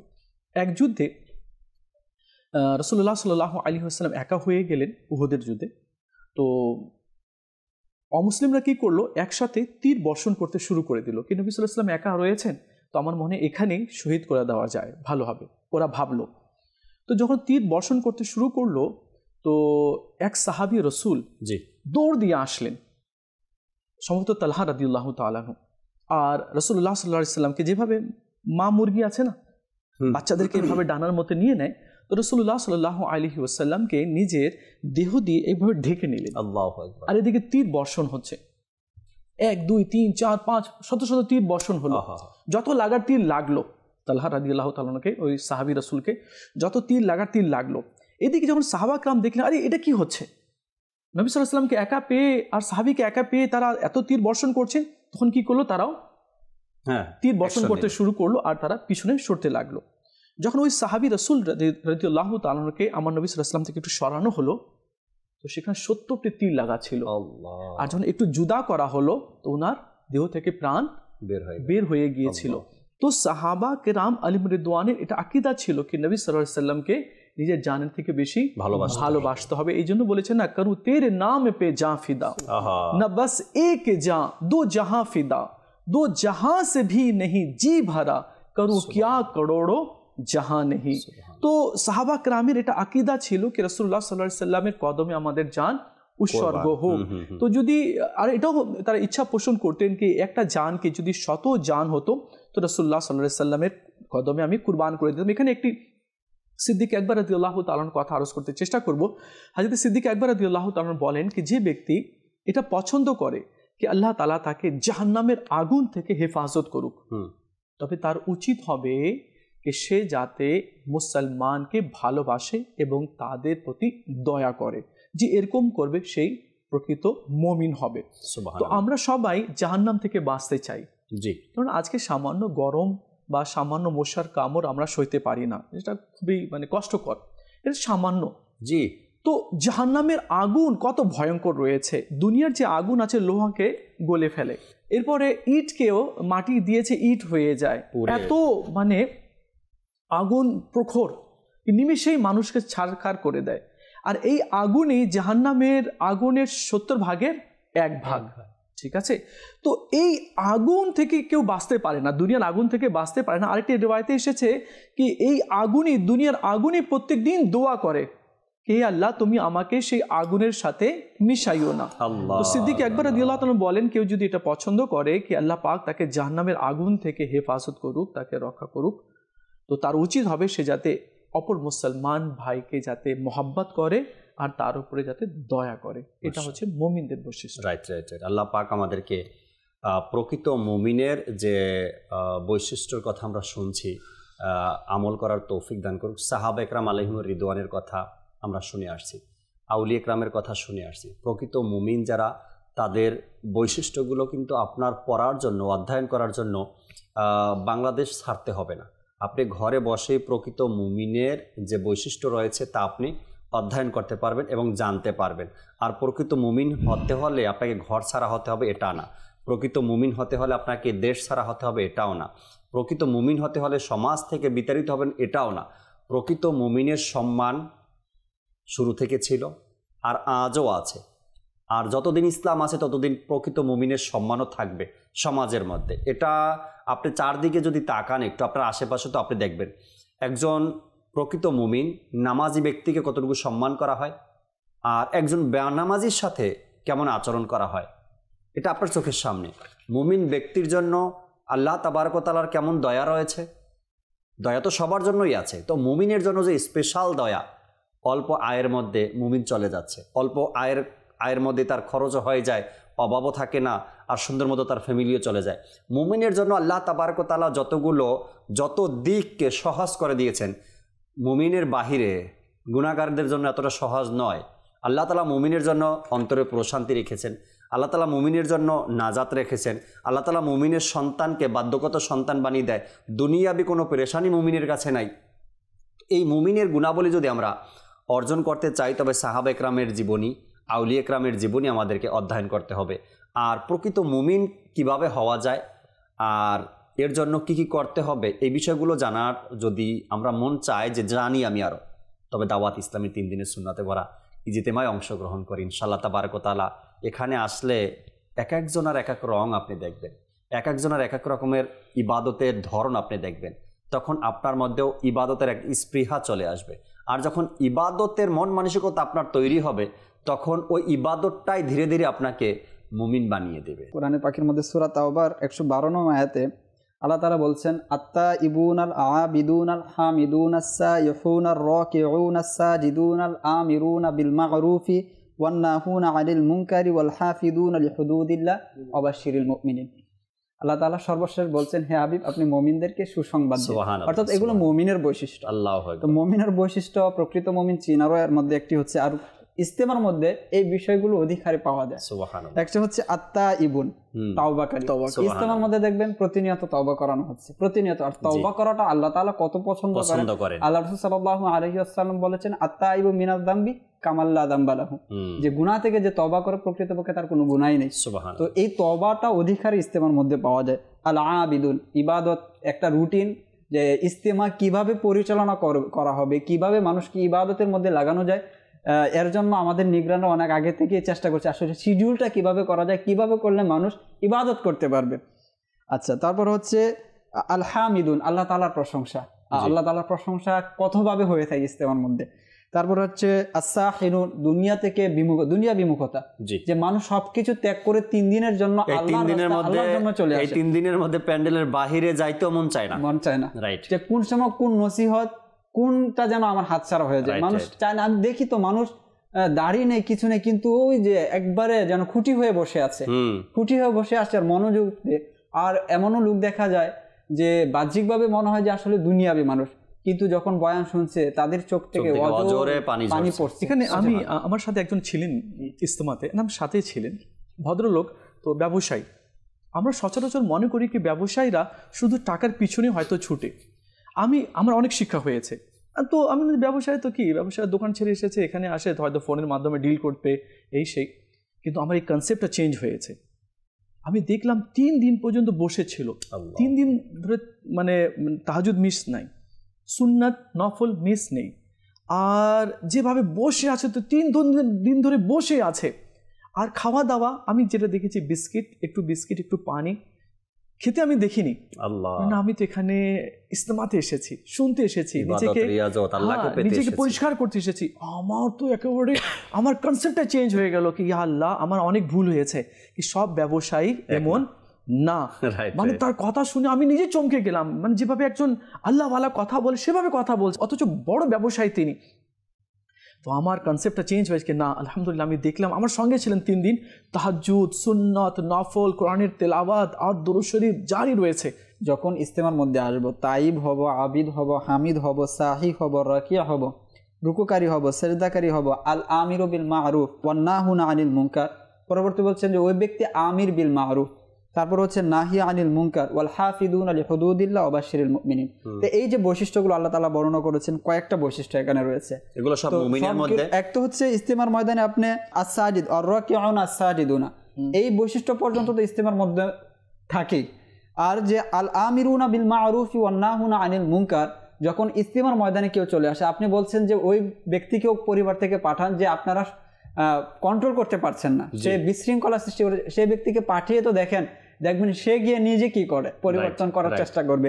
তো আমির বিল মারুফ ওয়ান নাহি আনিল মুনকার ইস্তেমা থেকে মানুষ হয়ে যায়, নেকির দাওয়াত প্রদানকারী হয়ে যায়। ওয়াল হাফিদুনা লিহুদুদিল্লাহ, এবং আল্লাহ তাআলার হুদুদগুলো যে আছে সেগুলোর হিফাজত করে, ওয়া বাশশিরিল মুমিনিন। এখানে তো হচ্ছে যে এই বৈশিষ্ট্যগুলো যার মধ্যে আছে, আল্লাহ তাআলা নিজে তাকে মুমিনের সার্টিফিকেট দিচ্ছেন, সে হচ্ছে মুমিন। আর পরবর্তীতে আল্লাহ রাসূলের মাধ্যমে বলছে সেই সকল মুমিনদেরকে সুসংবাদ দেওয়ার জন্য এই গুণাবলীগুলো যাদের মধ্যে আছে। আল্লাহ পাক আমাদেরকে 3 দিনের সুন্নতে ভরা ইজতেমার মধ্যে আসা এবং পরিপূর্ণতার সাথে 3 দিন অবস্থান করা, যে ইবাদতের টাইমিংগুলো দেওয়া হয় এই টাইম মোতাবেক ইবাদত করা, জামাত সহকারে নামাজ আদায় করা, ইবাদত শেখা, সুন্নত শেখা, আল্লাহ পাক আমাদেরকে এর উপরে আমল করার তৌফিক দান করুক। তো ইনশাআল্লাহ তাবারাক ওয়া তাআলা দেখবেন হঠাৎ করে একদিন ইস্তেমার ময়দান থেকে মাদানী চ্যানেলের অনুষ্ঠান শুরু করে দিয়েছি। আল্লাহ পাক কবুল করে নিক। বিদায় নিব আজকের অনুষ্ঠান থেকে। আবারও রহমতপূর্ণ প্রভাতের নতুন কোনো বিষয় নিয়ে আমরা আলোচনা করার চেষ্টা করব। ততক্ষণ মাদানী চ্যানেলের সাথেই থাকুন। সাল্লু আলাল হাবিব সাল্লাল্লাহু তাআলা আলা মুহাম্মদ সাল্লাল্লাহু তাআলা আলাইহি ওয়াসাল্লাম। রহমত পূর্ণ হোক প্রভাত আমার, তাহাজ্জুদ আর ফজরের অভ্যাস আছে যার, রহমত পূর্ণ প্রভাত হয় তার।